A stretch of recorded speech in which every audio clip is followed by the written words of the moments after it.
Hi, this is BB Ukrainian Analytics, the channel of top news, analytics and insights from Ukraine and about Ukraine. My name is Bogdan Butkevych and I am Ukrainian journalist and blogger. Hi, and I'm Olena Vostrova, a Ukrainian vlogger, and here we tell you the truth about Ukraine and Ukrainians without censorship and propaganda. So subscribe for our channel if you want to know the insider information about what's really going on here in Ukraine.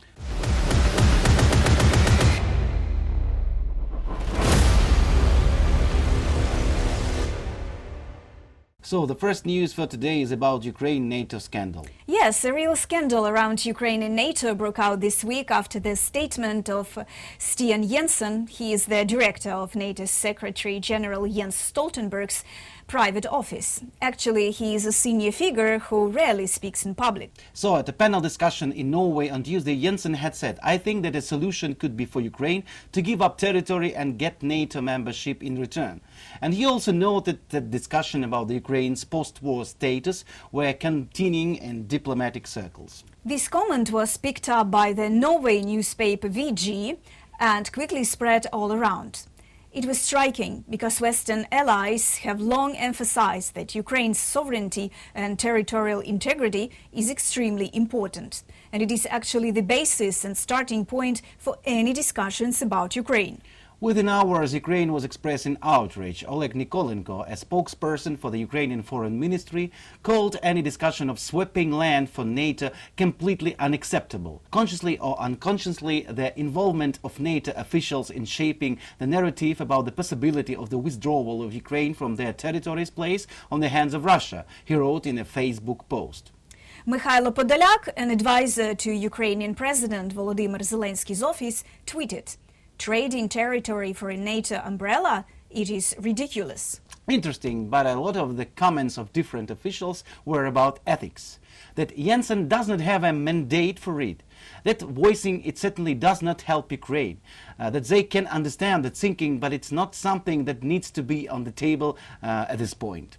And that's why some Ukrainian officials expressed concerns that such comments prove that their worries have ground, that there are some discussions to use NATO membership as a bargaining chip in negotiations with Russia. And Russia was spinning Jensen's statements through its propaganda machine, shouting that Ukraine must never join NATO. Russian Foreign Ministry spokesperson Maria Zakharova said that this is a bogus story that has certain political goals. Dmitry Medvedev, the ALKA deputy chairman of Russia's Security Council, said that to join NATO, Ukraine would have to give up even Kyiv itself. This demonstrates that Russia doesn't give up its goal to destroy Ukraine as an independent state and kill Ukrainians as a free nation. Other NATO countries' representatives said that the Stian Jensen's comments came as a surprise, and such a trade-off was never discussed at the Council by the allies. It is unfortunate. It is not in line with the will of 31 allies, nor is it some joint attempt to test the international response. So on Wednesday, Jensen appeared to give an interview to VG and said that the previous day's statement was part of a broader discussion. "I shouldn't have said it in that way," he said. "It was a mistake." NATO put out a clarifying statement on Tuesday. "We will continue to support Ukraine as long as necessary, and we are committed to achieving a just and lasting peace. We fully support Ukraine's sovereignty and territorial integrity." And NATO officials emphasize that it is up to Ukraine to decide when and on what terms to achieve peace, and clearly there is a need for security arrangements to ensure that there is no repeat of the war. All this discussion around the controversy caused by Jensen made Jens Stoltenberg react. He visited that Arendal Democracy Festival in Norway to say that the path to settlement is to support Ukraine military. If you want a lasting, just peace, then military support for Ukraine is the way to get there. There is no doubt about that. And it is Ukraine, and only Ukraine, that can decide when the prerequisites for negotiations are present. Our task is to support them. White House also reacted. It denies discussions about Ukraine's joining NATO in exchange for ceding territory. National Security spokesman John Kirby said at a press briefing on August 16. There's nothing to that. That's not accurate. We've already talked about trying to help find a path towards membership. We've said publicly that NATO is going to be in Ukraine's future, and we at the Vilnius summit, the alliance stood behind that idea and got behind a notion wherein a pathway can be developed for that eventual membership. But the focus right now has got to be on helping Ukraine beat back Russian aggression and continue to claw back at territory that rightfully belongs to them. And they are. They are making progress every day. Even they've said it's not going as far as fast as they would like, but they are making progress, and we're going to continue to support them. You know, it is very good that discussions about how to end the war and Ukraine's NATO status are continuing in diplomatic circles. But there are some very important positions to keep in mind. First, Ukraine's sovereignty and territorial integrity is the basis and starting point of any discussions about Ukraine. Second, any territorial concessions will violate the international law and set the right of force, which will lead to other wars when stronger countries will annex the territories of weaker countries, only because they can do this physically. And third, as it is repeated over and over again, it is up to Ukraine to decide when and on what terms to achieve peace.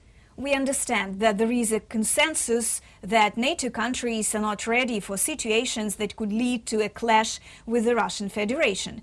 But how to end this war? Actually, in general, there are three ways to end it that can be discussed. The first, ideal and idealized, Ukraine will quickly deoccupy all of these territories and on the next day will join NATO. As Joe Biden said, an hour and 20 minutes before Russia prepares for the next war against Ukraine. The second, how to end the war in the situation when Ukraine cannot deoccupy all of its territories and Russia cannot occupy the whole Ukraine.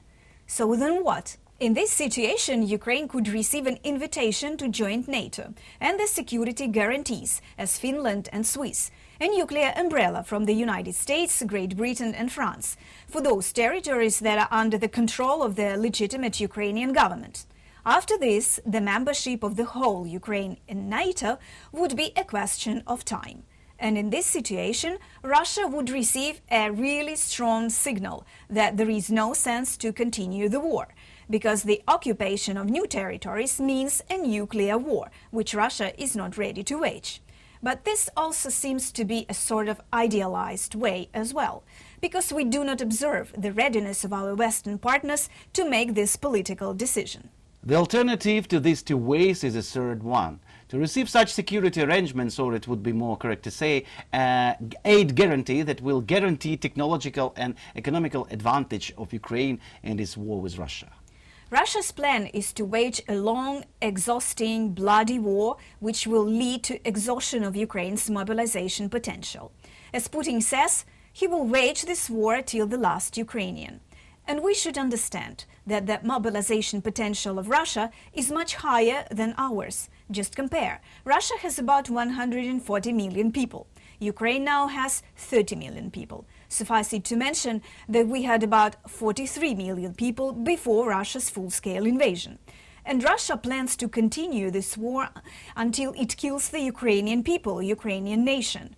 And this is one of the Putin's goals he wants to reach by means of waging a long war. We should understand that the war of attrition is in his interest. Western partners say they are ready to support Ukraine as long as necessary. But what will be at the end of a long war? How many Ukrainians will be left, for example, in our country? Every day of this war brings Putin to his triumph, depopulation of Ukraine. A long war means that Ukraine may remain in museums of war. So we must think about protecting and saving Ukrainian people, because Ukraine is people first of all. And for this we need security arrangements, a lot of modern weapons, access to new high technologies, equipment, intelligence, logistical support and financial support as well. And the second news for today is about negotiations and security arrangements.